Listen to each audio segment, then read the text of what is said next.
우리의 영적 상태는 예수님께서 소경을 고치실 때의 그 소경의 상태와 같다고 했습니다. 한 번의 안수로 그 눈이 열려지지 않더라는 겁니다. 그래서 재차 안수했을 때 나무 같은 것들이 보였던 그 소경의 눈이 밝히 보여지게 되더라라고 말씀합니다.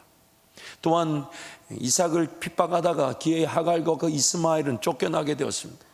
아브라함 가정에서 잘 살다가 이제는 어떻게 살아야 되나, 이 광야에서 어떻게 살아야 되나, 그 두려움과 염려와 근심, 걱정이 그 하갈을 엄습하게 되자 지금 눈앞에 있는 우물을 보지 못한 채 목말라 굶어 죽는 줄 착각하더라는 것입니다.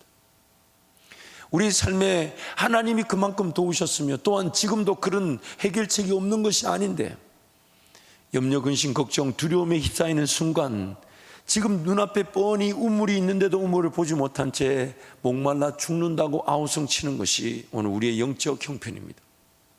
예수님을 따라다니며 동고동락하였습니다. 예수님이 먹여주셨죠, 재워주셨죠. 예수님 옆에서 모든 기적을 다 보았습니다. 모든 능력을 보았어요. 심지어 죽은 자도 살려내시는 예수님. 근데 그 예수님이 정작 뭔가 말씀하려고 할 때는 그 제자들의 눈과 귀가 마음이 닫혀져 있었어요.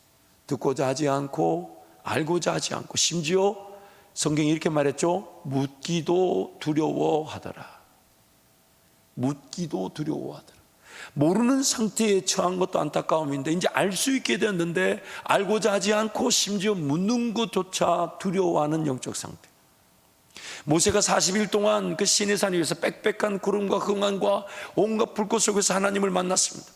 그 하나님을 만나는 장면을 밑에서 이스라엘 백성들이 지켜보았죠.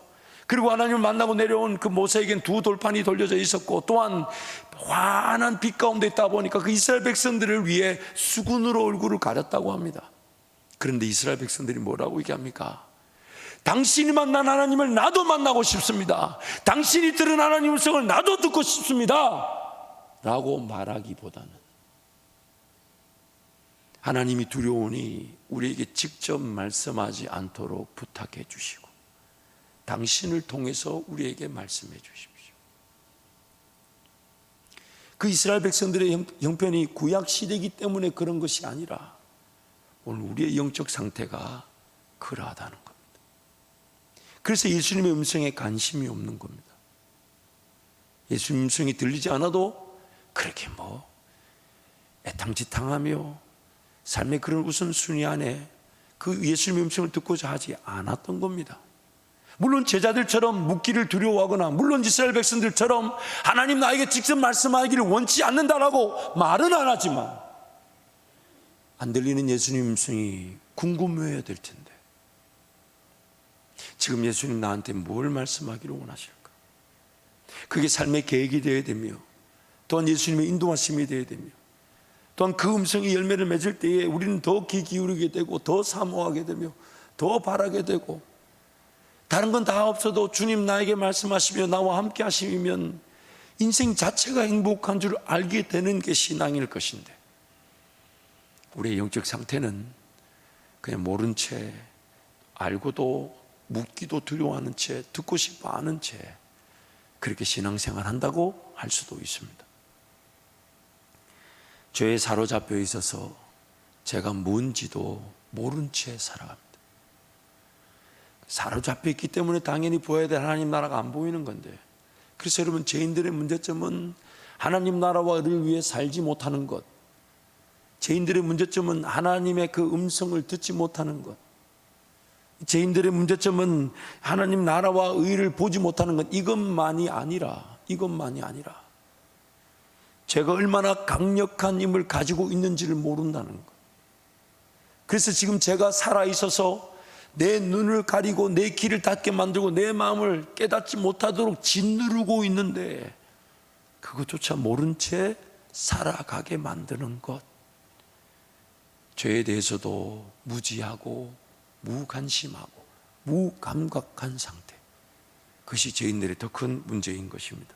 심지어 죄를 깨닫게 되었지만은 그 죄를 알면서도 피하지를 못하고 심지어 죄인 줄 알면서도 짓고 심지어 그 죄를 짓기를 즐겨하고 죄 안에 머물기를 좋아한다는 겁니다. 그게 바로 우리의 죄인된 상태인 것입니다. 그럼에도 불구하고 하나님께서는 어떻게 해서든 말씀하기를 원하시고, 어떻게 해서든 만나주기를 원하시고, 어떻게 해서든 보게 하기를 원하시고, 어떻게 해서든 듣게 하기를 원하시고, 어떻게 해서든 깨닫게 만드신다는 거예요. 그래서 길가와 같고 돌밭과 같고 가시떨기 같은 내 인생에도 농부 되신 하나님은 계속 말씀을 뿌리신다는 거예요. 말씀을 뿌리면 마귀가 와서 상낙같이 하는데도 또 뿌리시고, 말씀을 뿌리면 돌밭에 걸려서 뿌리가 내리지 못하는데도 또 뿌리시고, 말씀을 뿌리면 그 세상의 유혹, 세상의 걱정, 염려 이런 것을 뒤덮여서 자라지 못하는데도 또 뿌리시고 뿌리셔서 기어이 그 돌밭과 길밭과 가시떨기 같은 내 인생을 성령의 씨앗이 자라나 성령의 열매를 맺는 옥토로 바꾸시겠다는 것입니다. 우리가 얼마나 죄인인지, 죄로 뒤덮여져 있어서 빛이라고는 하나도 없는 어둠에 사로잡혀 있고 죄와 사망의 법에 짓눌려 있습니다. 그래서 공간 자체 같다 보니까 하나님이 어떻게든 비집고 들어오신 게 겨자씨 만화더라는 겁니다. 감사한 것은 겨자씨만 해도 이게도 믿음의 능력이 있어서 이 산을 들어 저 바다로 던지우라 해도 던져진다고 말씀하시면서 겨자씨만한 공간이라도 그 영역으로 비집고 들어오셔가지고 안 들으려고 하고 안 보려고 하고 깨달으려고 하지 마음조차 없는 내 인생에 어떻게든 비집고 들어와가지고 그래도 이 코로나 중에 마스크 덮어쓰고 이래라도 예배할 수 있도록 이끌어 주셨으니 이미 어느 정도 뿌리는 내린 것이라고 봐도 될런지요? 그렇다면 반드시 자라나서 그 겨자씨만 했던 그 겨자씨만큼도 공간을 내어주지 않으려고 했던 내 인생이 그 말씀이신 예수 그리스도를 겨자씨만이라도 받아들이기 시작하면서 그것이 뿌리를 내리고 자라날 때에 그 뿌리가 세상의 풍파와 비바람에 유실되고 많았을 것인데 겨자씨만한 것이 자라 뿌리를 내릴 때 뿌리가 내 인생이라는 토양을 지켜내고 또한 그것이 자라나 공중의 수많은 새들이 깃드는 그 환경과 그 교회와 그 하나님 나라를 이루어 가더라는 것입니다. 마치 이런 거예요. 죄와 사망의 법에 짓눌리고 어둠에 사로잡혀서 겨자씨만한 공간도 없던 내 인생에 예수님 때문에 강제로 비집고 들어오셔가지고 이제 내 인생을 돌들은 치우기 시작하시고 가시떨기 벗은 성령의 불로 태우기 시작하시면서 그것이 뿌리 내릴 수 있도록 그것이 자랄 수 있도록 도우실 때에 우리는 죄를 어떻게 이기는지, 아니 죄가 뭔지도 몰랐죠. 이게 죄인지도 몰랐어요. 이게 욕심인지 이게 내 생각인지도 모르고 죄도 모르고 살다가 죄를 알게 되었지만 죄를 이길 수 없다는 걸 알게 되었을 때, 그러나 그 겨자씨만한 그 공간에서 자라나기 시작할 때 우리에게 말하신 것은 너는 하나님만 예배하면 된다, 너는 말씀을 듣기만 하면 된다, 너는 예수님만 따르기만 하면 된다, 성령께서 도우실 것이다 하시면서, 그래서 생명의 성령의 법이 죄와 사망에서 우리를 해방시키더라는 것입니다.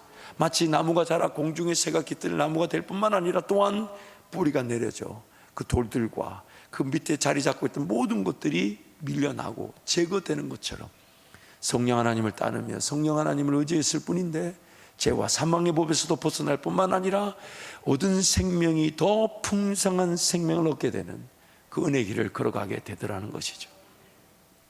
그래서 겨자씨만한 공간조차 내어주지 않은 내 심령에 하나님 겨자씨만이라도 뿌려지기 시작하면 반드시 우리의 심령이 새로워지게 된다는 것을 오늘 본문에서는 좀 더 다른 표현으로 우리에게 그 은혜를 설명하고 있습니다.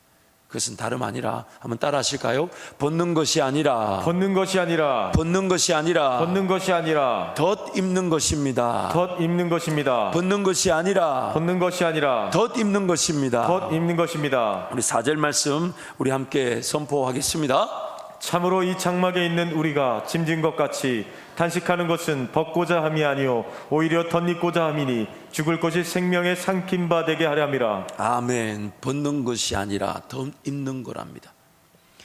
벗고자 함이 아니요 덧입고자 함이라는 것은 하나님만이 주실 수 있는 은혜를 바라고 누리는 것입니다. 하나님이 아니면 주어질 수 없는 은혜를 누리는 것입니다.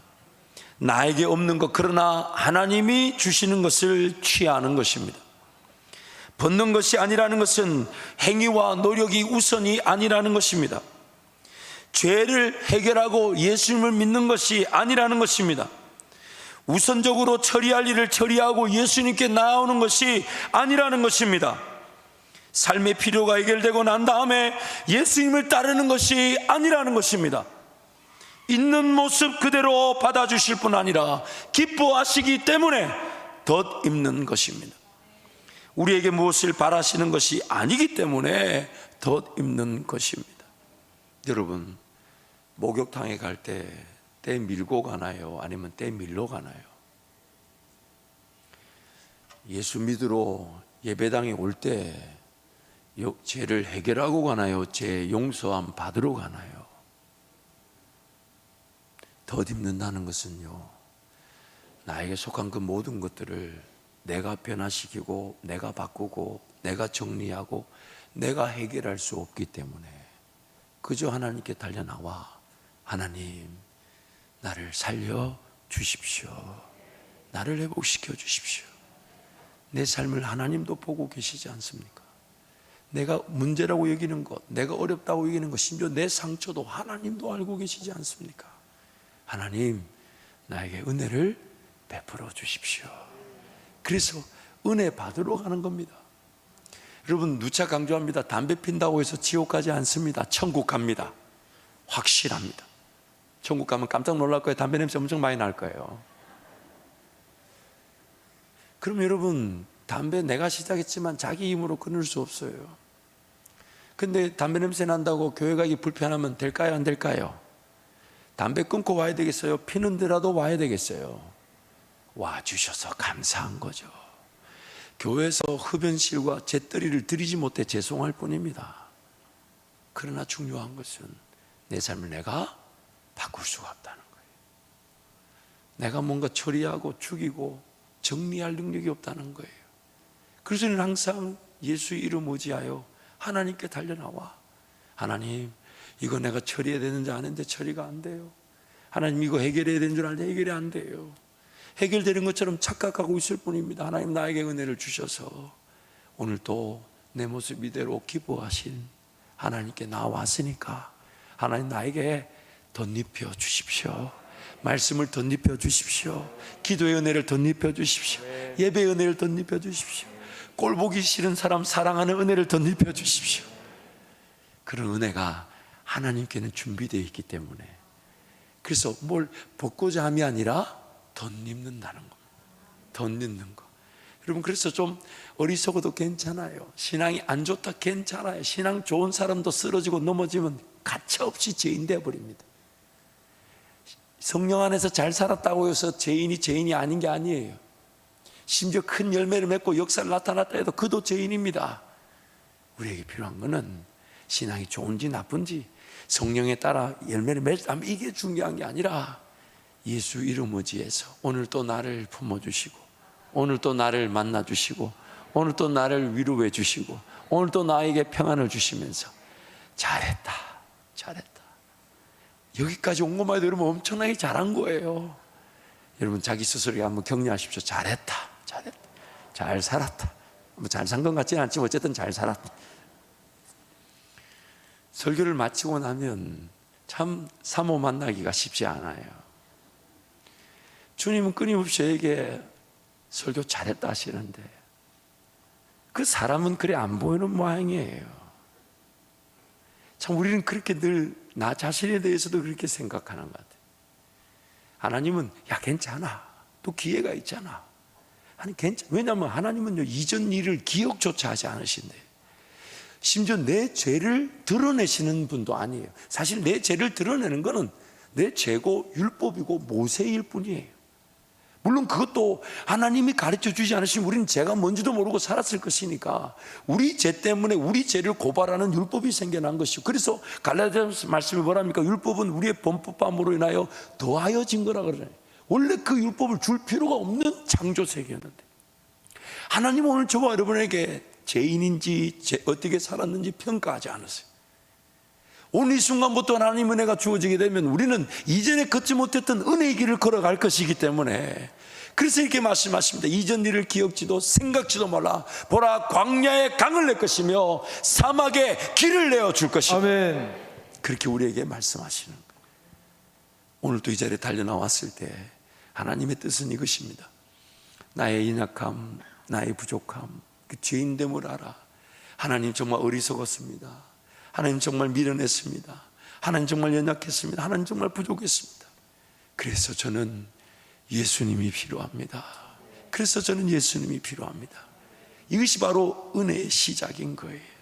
그리고 삶의 자리에서도 그 은혜가 어떻게 나에게 주어질지 몰라. 어떤 경로로, 어떤 루트로, 언제, 어떤 방식으로 주어질지 모르니까 그래도 말씀을 펴서 나에게 주신 이미 기록된 말씀을 주셨으니까 그 말씀을 펴서 읽는 것도 하나님의 은혜를 누리기 위한 것이고, 기도의 자리에서 기도를 하고자 하는 것도 하나님의 은혜를 누리기 위한 것이고, 예배 자리에 달려나온 것도 하나님 은혜로 덧입혀지도록. 내 삶을 평가하시지 않았잖아요. 내 삶을 따져 묻지 않으시잖아요. 만약에 따져 물으셨다면 우리를 모두 진노당하고 이 자리에 오지도 못했을 것입니다. 근데 하나님은 따지지 않으시고 은혜 베풀기를 원하시며 평강 주기를 원하시며 지키시기를 원하며 영원히 함께 하신다고 약속하시는 것입니다. 그래서 우리는 자꾸만 그 은혜를 덧입어야 합니다. 매일매일 눈을 뜨면 그 은혜가 궁금해야 돼요. 어제도 은혜로 살았지만 오늘도 하나님 은혜로 살아가게 됩니다. 하나님 나에게 은혜를 주십시오. 어떤 은혜가 어떻게 임할지 모르니까 하나님의 음성을 듣고자 말씀의 자리에 가며, 또한 나에게 이미 주어진 수많은 일들을 하나님께 아뢰듯 하나님께 간구하고, 근데 하나님은 또 그 기도의 자리에서 위로하시고 격려하시고 응답해 주시고 만져주시고 깨닫게 하시고 더 좋은 기도 제목까지 발견하게 하시며 이렇게 얘기하시죠. 야, 나에게 맡겨놓고 지금 적들이 쳐들어왔다 할지라도 그 적들 앞에서 나와 함께 잔치를 벌이면 어떻겠니? 원수의 목전에서 내게 상을 베푸시는도다. 그 하나님 그렇게 우리와 춤을 추며 걸어가길 원하시는 거지. 그럼 여러분, 우리는 하나님의 은혜면 충분합니다. 그리고 그 은혜가 사람을 가리지 않아요. 따지지 않아요. 예수 믿는 자들에게는 무조건 덧입혀지게 성경이 지금 우리에게 약속하고 있습니다. 가시처럼 인생을 찌르는 아픔이 있지만 예수님을 바라보는 것, 덧입는 것입니다.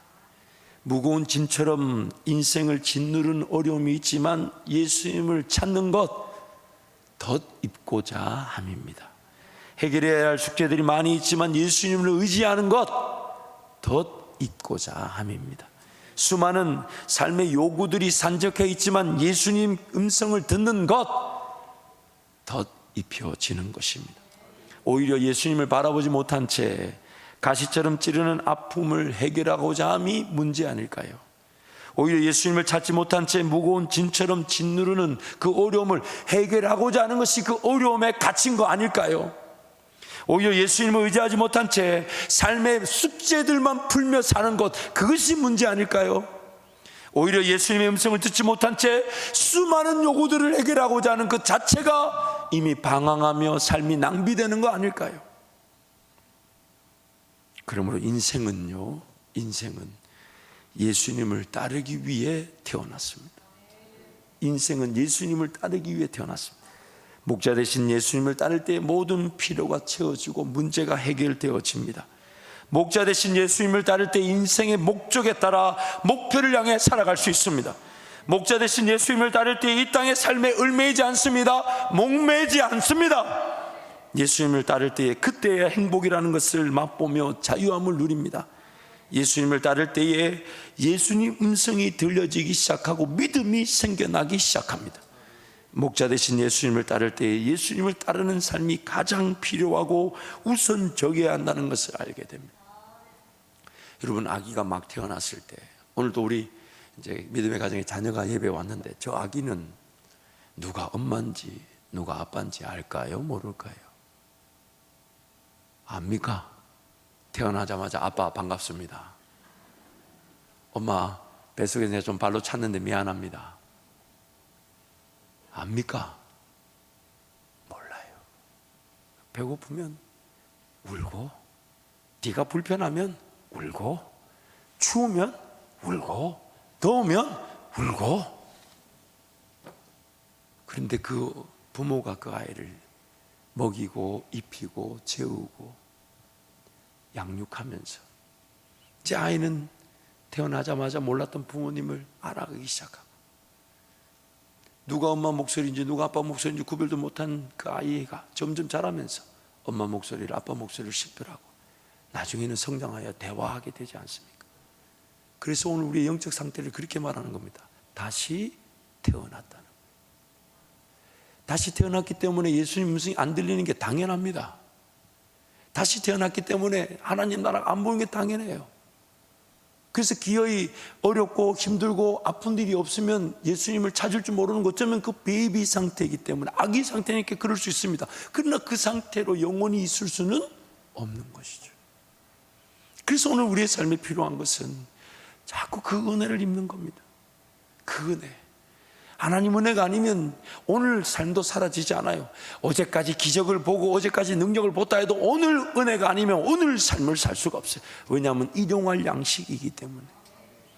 그리고 오늘의 은혜는 내일의 은혜의 또 기반이 될 것이고, 오늘 들었던 음성은 내일 들을 수 있는 음성의 또한 시작이 될 것이며, 더 깊은 음성. 그래서 우리의 믿음은 믿음에서 믿음으로 나아가게 되는 것이고, 은혜 위에 은혜가 주어지는 것입니다. 그래서 지금 하나님은 우리 인생을 그렇게, 그래서 일단 우리는 예수님을 따르고 봐야 돼요.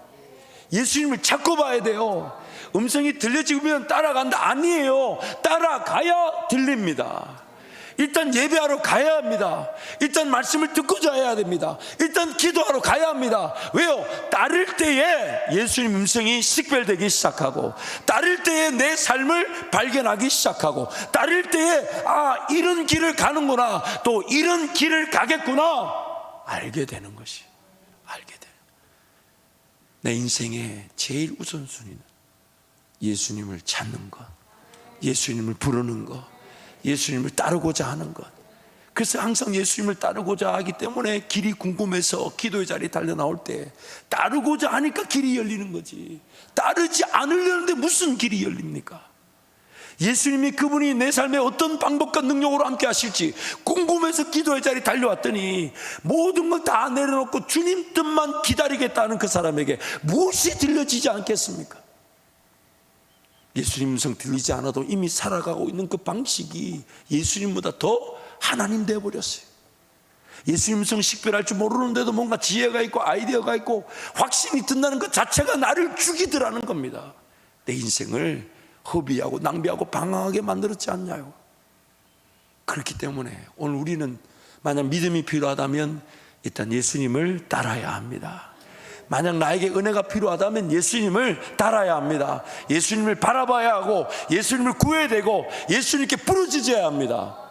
부르짖고 찾고 구하고 따르고자 하는 이들이 반드시 열린 길의 은혜를 누리게 되는 것이며, 예수님 음성이 어제보다 오늘 더 분명하고 강력하게, 왜냐하면 음성이라는 게 자꾸 들어보다 보면 그것이 아, 이거 예수님 음성이구나.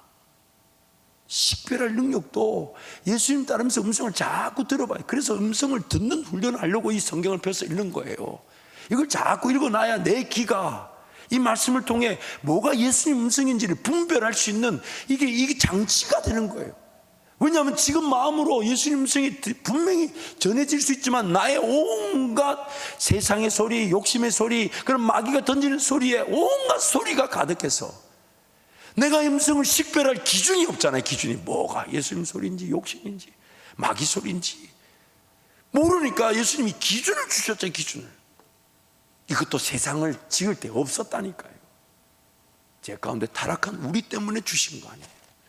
그래서 이 음성을 자꾸 들을 때에 제가 다시 한 번 더 여러분, 예전에 했던 제 예화인데 여러분도 안 들은 것처럼 들어주실 것이니까. 제가 이제 신학교를 다니다가 계명대학교 심리학과로 편입을 해서 이제 철학과 과목을 제가 한 과목 선택을 했어요. 근데 그 철학과 과목 교수님이 수업 학기 중에 그 대구 팔공산 꼭대기, 제가 갑자기 그 절 이름이 생각 안 나는데 그 주지 스님의 현장 수업을 진행하더라고요. 그래서 이제 저도 수업이니까 따라갔죠. 갔더니 이제 주지 스님이 이렇게 위에 단위에 뭔가 준비해 놓은 게 있으셔서 앉으시려 하는데 우리 교수님이 우리 학생들 중에 교회 전도사님이 한 분 있다고. 그런 얘기를 뭐하러 하겠노 거기서. 그래가지고 그 스님이 그래요? 벌떡 일어나 가더니 분명히 준비해 놓은 게 있는데 다른 걸 막 가지고 오시는 거예요. 가만 보니까 세상에 구약은 히브리어, 신약은 헬라어로. 스님들이 할 일이 없다는 걸 내가 그때 알았어. 그 원어로 50장씩 읽으신다더라. 그러면서 막 저한테 질문하는 거예요. 구약에 보면 눈은 눈으로 갚으라고 이는 이로 갚으라는데 왜 신약에서는 원수까지 사랑하라 하냐? 저한테 물으시는 거예요. 한마디도 대답 못했죠. 그때는 신학교 이제 3학년 하다가 계명대학교 심리학으로 편입했는데 제가 뭘 합니까? 나중에 보니까 이 가해자와 피해자의 관점에서 성경이 말하는 바가, 그리고 공동체 전체를 다스리기 위해 구약 당시에는 그런 가해자들에게 분명한 벌이 필요하니까 공동체를 지키기 위해서 가해자 중심이었다면, 신약에서는 이제는 그 가해자와 피해자를 다 아우르기 위해서 예수님 말씀하신 건데 그때는 이런 대답을 못했죠. 그럼 첫 번째 질문이 딱 막히니까 두 번째, 세 번째 질문 던지는데 질문 자체가 귀에 안 들어오더라고. 그리고 이제 그 교수님이 스님 오늘 스님 준비한 거 하시라고 했더니 자기는 성경을 읽을 때마다 너무 궁금하다는 거예요. 너무. 그러면서 이제 제가 질문을 하나 던졌어요. 혹시 성경을 읽으시면서 예수님을 혹시 발견하거나 만나셨습니까? 했더니 그게 안 받아들여진대. 안 믿어진대. 그래서 이제 참 안타깝다 이러고 이제 내려오는데 제 옆에 이제 학생 하나가 오더니 자기는 이제 장로 아들이라더라고요. 제가 보니까 신앙이 별로 좋아 보이진 않았어요. 어쨌든 장로 아들이라면서 이 친구가 저한테 하는 말이 진리였어요. 이렇게 얘기해요. 참 은혜지요. 그게 뭐가요? 했더니 성경을 히브리어 헬라어 원어로 하루 50장씩 읽는데 예수를 발견하지 못하고 믿지 못한다 하는데, 나는 일독도 안 했는데 이게 예수가 믿어지니까 이게 은혜인가 봅니다. 그 장로 아들이 저한테 그렇게 얘기해 줬어요. 저 그때 진리를 발견. 그 장로 아들이나 저는 삐까삐까한 거죠. 히브리 헬라로 50장씩 읽어도 제가 예수 만났냐, 예수 발견했는데 모른다는데. 물론 그 뒤로도 제가 2번 정도 그 스님과 교제를 했던 적이 있습니다. 안타깝죠. 여러분, 이게 하나님의 은혜가 아니면 당연히 보아야 될 내 죄인됨의 형벌은 또 보지 못할 뿐만 아니라 당연히 찾고 구하고 만나야 될 예수님이 안 보입니다. 안 믿어집니다. 근데 이 자리에 만약에 히브리어 헬라 50장씩 읽으라면 예수님 믿을 사람 누가 있겠어요? 여기에 이런 교회가 세워졌겠어요? 그래서 은혜인데, 은혜로 예수를 믿게 되었는데 여전히 내가 죄인된 상태에 있다 보니까 그 은혜 자체에도 갈급해 할 줄 모르더라는 거예요. 뒤를 돌아보면 다 하나님 은혜로 살아왔는데 정말 놓쳤고 고려하지 못했고 살펴보지 못했고 부족했고 미약했고 어리석고, 근데도 하나님이 오늘 나를 보호하셔서 이만까지 왔는데 여전히 우리가 그 은혜에 대한 갈급함이 없다는 것, 너무 안타까운 일이지 않나요?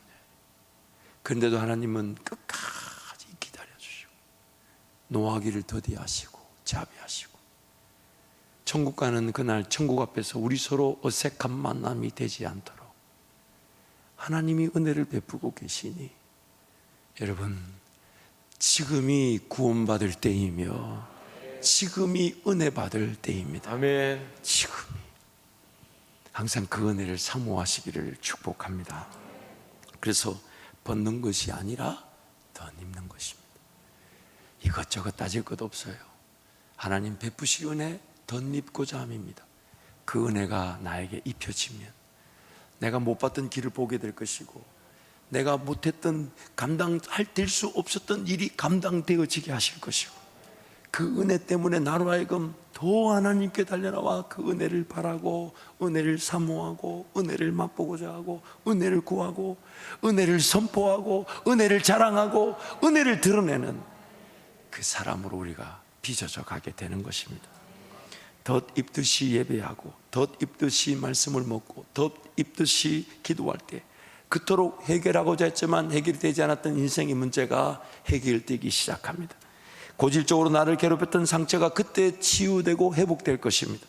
결코 풀어질 것 같지 않았던 어려움이 눈 녹듯이 사라지게 됩니다. 그리고 들려지지 않았던 예수님 음성이 들려지기 시작하고, 보이지 않았던 하나님 나라가 보여지기 시작하면서, 관심도 없었던 말씀이 꿀송이처럼 달게 느껴지기 시작해요. 그리고 더 나아가서 결코 감당할 수 없을 것 같은, 절대로 안 걸어갈 거라고 여겼던 사명의 길을 내가 걸어가기 시작합니다. 상상조차 못했던 그 사역이 이제는 하나님이 하십니다라고 선포하며 내가 그 사역을 감당하기를 기대하고, 가만히 내버려뒀으면 어떻게 쓴 줄 모른 채 버려지고 소비되고 많았을 내 시간, 물질, 삶의 에너지, 내 삶이 하나님 나라를 보고 그 나라를 사기 위해 그 모든 걸 다 팔아가지고 그 하나님 나라를 사고자 하는 사람으로 바뀌어지기 시작하는 것이에요. 예수님의 제자들이 예수님의 죽으심 이후에 부활하신 예수님을 만났으면서도, 그래서 갈릴리로 가서 예수님이 먼저 가실 거니까 갈릴리로 가라 했구만. 갈릴리 가자마자 그 바닷가에서 베드로와 그 제자들이 하는 말이, 나는 고기 잡으러 가겠노라. 그렇게 예수님을 따라다니고, 예수님이 지금 부활하시고 살아나셔서 만나주셔서 갈릴리로 온다 했는데 그 예수님을 찾을 생각도, 만날 생각도, 기다릴 생각도 않고 나는 고기 잡으러 가게. 그래서 고기 잡으러 갔는데 처음 예수님 만났을 때처럼 또 밤새 허탕치고 빈털터리가 되어 있는데 예수님이 그들을 찾아와 주셨죠. 처음 만났을 때는 그래도 깊은 데로 가라라고 얘기했는데, 두 번째 만났을 때 아마 깊은 데로 가라고 말을 못할 만큼 체력도 영역도 떨어졌는 모양. 그러니까 오른편에 던지라. 그물이 찢어질 만큼 고기가 잡혔어요. 그래서 물가에 올라 예수님 만나 예수님이 차려놓은 조반을 먹으며 대화를 나누는데, 예수님 베드로에게, 그 예수님을 만났던 베드로가 또 방황하며 갈릴리 바다에서 또 허탕치고 있는 그 베드로에게 요한복음 21장 18절에 이렇게 얘기하시죠. 함께 우리 선포하겠습니다. 내가 진실로 진실로 내게 이르노니 내가 젊어서는 스스로 띠뛰고 원하는 곳으로 다녔거니와 늙어서는 내 팔을 벌리리니 남이 내게 띠띠우고 원하지 아니하는 곳으로 데려가리라. 예수를 믿기 전에, 예수를 따르기 전에는 우리 모두 최선을 다해 내 삶에 내가 띠띠우고 내 삶을 살고자 했었습니다. 그러나 예수를 믿고 예수님을 따르게 되면서 예수님의 은혜, 하나님 나를 인도하시는 은혜, 성령님 함께 하시는 은혜를 맛보기 시작하면서 내 띠띠우고 내가 내 삶을 이끌어가던 인간들이 이제는 누군가 나를 띠띠우고 포기하지 못하고 계신다는 것을 깨닫게 되고, 그리고 포기하지 못하시는 그 하나님이 나를 띠띠우고, 왜냐하면 내 인생을 하나님만이 생명의 길로 인도하실 수 있으시니까. 그래서 그 생명의 길로 자꾸만 이끌어가기를 원하시고, 그걸 모르고 자꾸만 두 손 두 팔 벌리고 이것도 해보고 저것도 해보고 쓰러지고 넘어지고, 그래서 자기 스스로도 자기 삶을 포기하려고 했는데 누군가 띠띠우고 나를 포기하지 못한 그 하나님 때문에 포기되어지지 않아가지고 그 하나님 은혜를 경험하게 되면서, 아, 하나님 나를 띠띠우고 붙들고 계시는구나. 그리고 그 띠띠우고 붙들고 계신 하나님이 내 삶을 인도해 가시는구나. 그러면서 서서히 신앙의 여정과 신앙의 성숙이 어떻게 이루어집니까? 내 띠띠우고 내 삶을 이끌어가던 손이 점점점 나를 붙들고 계신 그 손을 성령의 띠를 부여잡기 시작하면서, 그래서 예전 같았으면 왜 이렇게 해야 되며, 왜 이렇게 심어야 되며, 왜 이렇게 헌신해야 되며, 무엇 때문에, 어떤 목적 때문에, 어떤 결과 때문에 이런 거 따졌을 인생이 이제는 그런 거 따지지 않고 성령이 말씀하셨다는 이유로, 그래서 갈라디아서 말씀이 뭐라고 얘기합니까? 성령을 위하여 심는 자로 변모되어져 가더라는 거예요.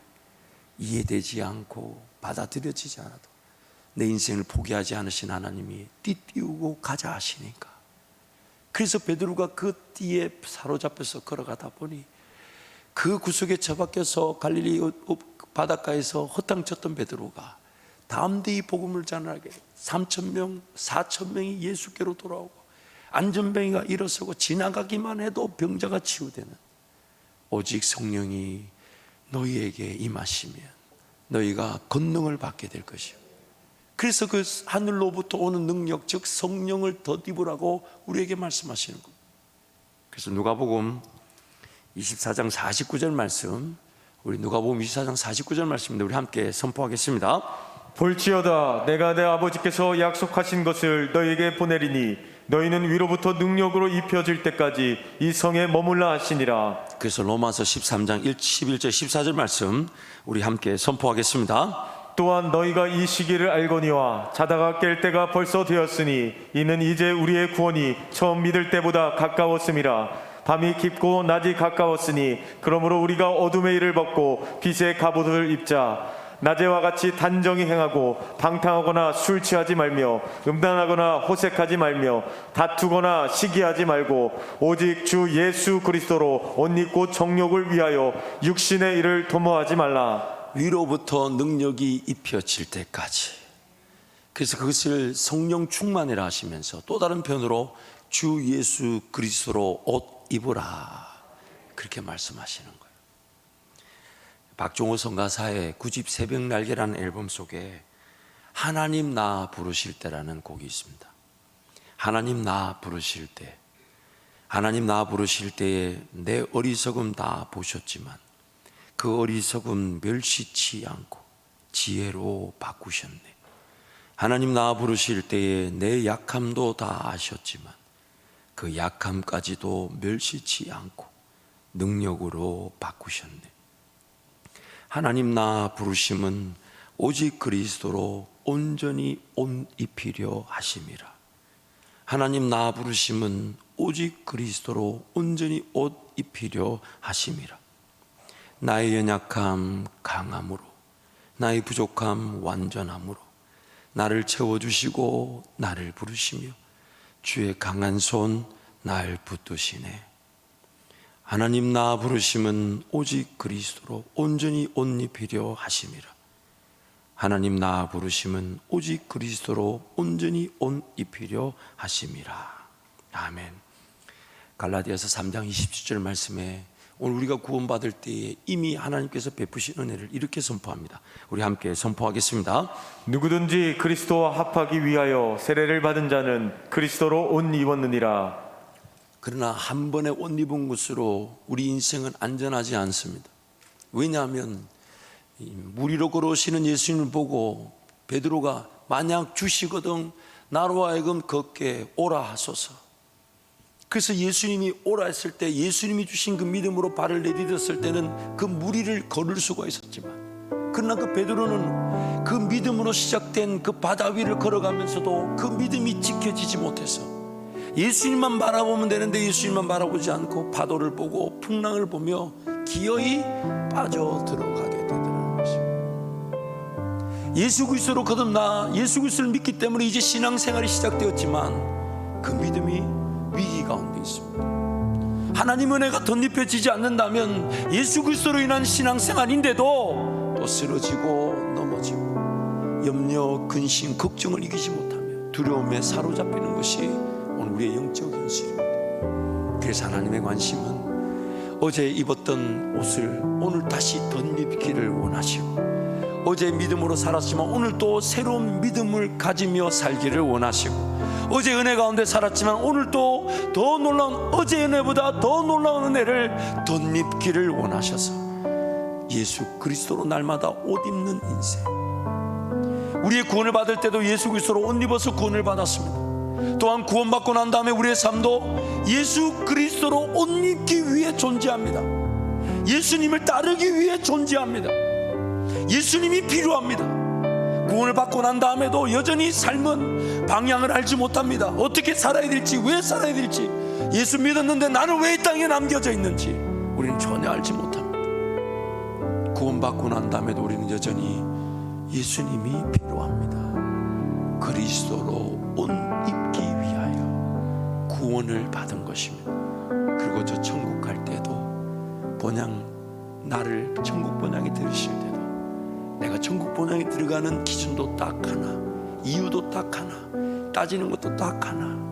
예수 그리스도로 옷 입었는가? 예수 그리스도로 옷 입었는가? 오늘 우리의 삶이 예수 그리스도를 옷 입기 위해 살아갈 때 우리의 수치와 부끄러움과 제약이 가려질 뿐만 아니라 용서받을 뿐만 아니라 그 옷 입은 자다운, 새 사람을 입은 자다운 그 은혜의 길을 하나님께서 걸어가게 하실 것입니다. 사랑하는 성도 여러분, 내 직장에 일이 잘 되면 예배가 되는 게 아니에요. 하나님 은혜가 필요한 것입니다. 뭔가 해결될 일이 해결되고 나면 예배가 되는 게 아니에요.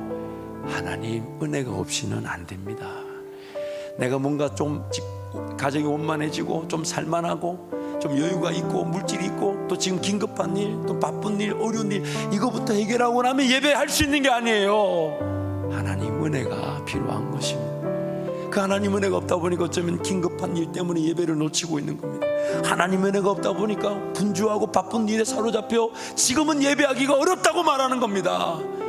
지금 내 인생에 이게 더 필요하다고 여기는 것은 하나님 은혜를 누리지 못하다 보니 내가 이거 필요하고 내가 이거 해결해야 된다고 착각하는 겁니다.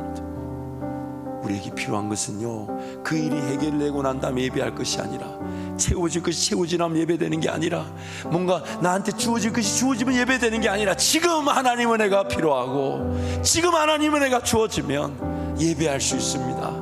기도할 수 있습니다. 말씀을 펴서 읽을 수 있습니다. 그 즐거움을 맛볼 수 있습니다. 나에게 그 하나님 은혜가 덧입혀지지 않아서, 그래서 역설적이게도 하나님 은혜를 덧입기 위해 말씀의 자리로 달려갔는데 하나님은 더 귀한 은혜를 베풀어 주시고, 하나님 은혜가 궁금하여 덧입고자, 그 계획을 덧입고자, 그 방법을 덧입고자, 그 인도하심을 덧입고자 기도의 자리에 달려갔는데 하나님은 더 놀라운 은혜를 부어주셔서 오히려 그 기도가 더 살아나게 하시고, 그래서 우리는 은혜를 덧입기 위해 말씀의 자리로 가는 것이고, 은혜를 덧입기 위해 기도의 자리로 달려가는 것입니다. 그리고 하나님은 은혜 베풀기를 원하셔서 언제든 예수 이름으로 달려온 여러분의 삶에, 우리의 삶에 최고의 은혜를 베풀어 주시는 거예요. 한번 따라 하실까요? 하나님의 은혜면 충분합니다. 하나님의 은혜면 충분합니다. 방금 전에 읽어드렸던 그 박종호 성가사의 하나님 나 부르실 때가 한 3주 전인가 4주 전에 새벽에 기도하는데 제게 하나님께서 위로하시면서 예수님 그분만 바라보게 하시고 의지하게 하셨는데, 그 감동 중에 하나가 너 불러라. 그래서 하나님 제가 부를게요 했는데 자꾸 강단에서 부르라고 하시는 것 같아요. 이게 마귀 소리는 아니고, 이러면 어때요? 이게 강단에서 부르는 음성이 마귀 소리인 것 같아요? 하나님 음성인 것 같아요? 아유, 영적 방해 세력들이 많습니다. 꼭 부를 거냐, 꼭 불러야 돼. 물론 세력이라기보다는 한 사람인데, 그것도 2부 때 불렀더니 실패했어요. 아니 분명히 이게 내 음인데 왜 음이 안 올라갈까? 그래 우리 반주한테 물어봤더니 세상에 참 잘 배워야 되는데, 제가 악보를 보고 연습한 게 아니고 박종호 성가사 그것만 듣고 연습하다 보니까 감히 제가 그분 음을 따라하다 보니까 이게 안 올라가서, 그런데 3부는 악보대로 승리할 줄 믿습니다. 그러나 여러분, 제가 찬양을 하는 것은 오늘 저와 여러분의 삶에 저 하나님 날 부르심에 대한, 여러분 잊지 마세요. 찬양을 들으시면서 반드시 기억해야 될 것은, 지금 내 이 모습을 하나님 모르시지 않았습니다. 심지어 지금 이 순간에 죄를 지었고 또 앞으로도 미래에 죄를 지을 나를 하나님 모르시지 않았습니다. 그런데 불러주셨고 사랑한다 하셨어요. 어떻게 넘어질지 하나님 모르시지 않아요. 앞으로도 어떤 죄를 지을지 하나님 모르시지 않아요. 아시는데 나를 사랑한다 하시니까, 여러분 그 하나님 은혜가 갈급되어지고 목말라서 하나님이 채워주시는 은혜를 누리시기를 축복합니다. 제가 한번 찬양해 보겠습니다.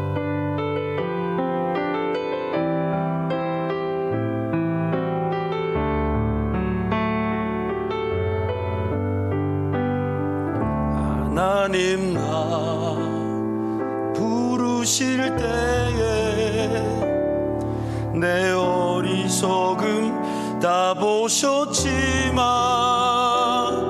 그 어리석음 멸시치 않고 지혜로 바꾸셨네. 하나님 나 부르실 때에 내 약함도 다 하셨네.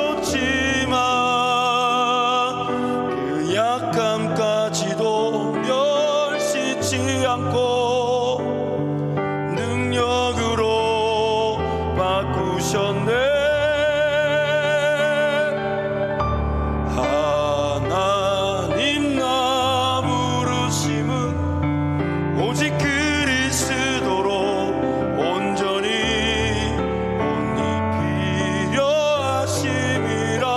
하나님 나 부르심은 오직 그리스도로 온전히 옷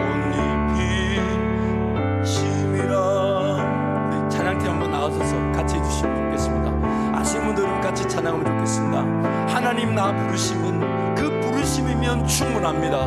내 연약함 모르시지 않아요. 내 약함 모르시지 않아요. 내 죄 짓는 거 모르시지 않아요. 죄 지을 것까지 다 아십니다. 그러나 하나님 나 부르셨습니다. 왜냐하면 그리스도로 옷 입히시고 또한 덧입게 하셔서 날마다 은혜 가운데 살게 하시도록 하나님 나에게 은혜를 베푸시기를 원하시기 때문입니다. 우리 함께 찬양하면서 하나님의 부르심에 감사하며 예배하는 이 시간 되길 축복합니다. 하나님 나 부르실 때, 하나님 나 부르실 때에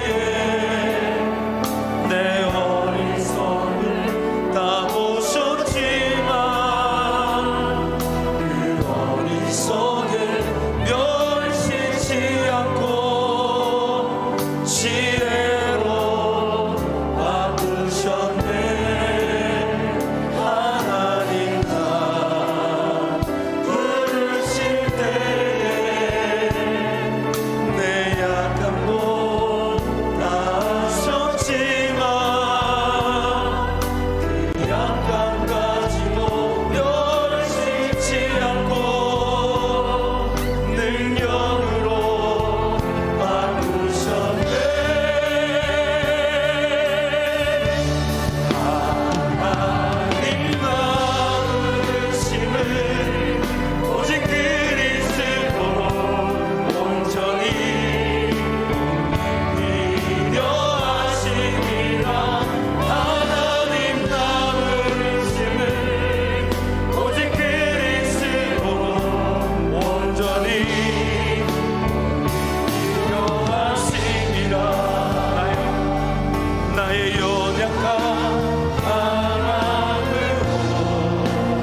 은혜가 아니면 우린 여전히 수치와 부끄러움을 무화과 잎으로 가리려고 해야 되며 또 가려질 수 없는 죄인으로 살아가게 됩니다. 오늘도 하나님 은혜가 아니면 나는 어떻게 방황할지 모릅니다. 오늘도 하나님 은혜가 아니면 나는 제 가운데 사로잡혀 있는데 그래서 보지 못하고 듣지 못하고 깨닫지 못하는데 그냥 그렇게 살아갑니다. 그래서 차갑지도 않고 뜨겁지도 않아 토하여 내친다는 그 신앙의 위기가 오늘 우리에게 닥쳐오는 것입니다. 하나님 은혜가 없기 때문에 예배가 안 되면 어떻게 해야 될까요? 하나님 은혜가 없기 때문에 기도가 안 되면 어떻게 해야 될까요? 하나님 은혜가 없어서 말씀이 안 읽어지고 말씀이 사모되지 않으면 어떻게 해야 됩니까? 그래서 예수를 바라보는 것입니다. 쳐다보기만 해도 살려주실 것입니다. 예수 음성에 귀 기울일 때 듣는 자는 살아나리라. 듣는 자는 살아나리라. 우리 주님 간절히 찾고 하나님 은혜를 구합니다. 주님 찾습니다. 주여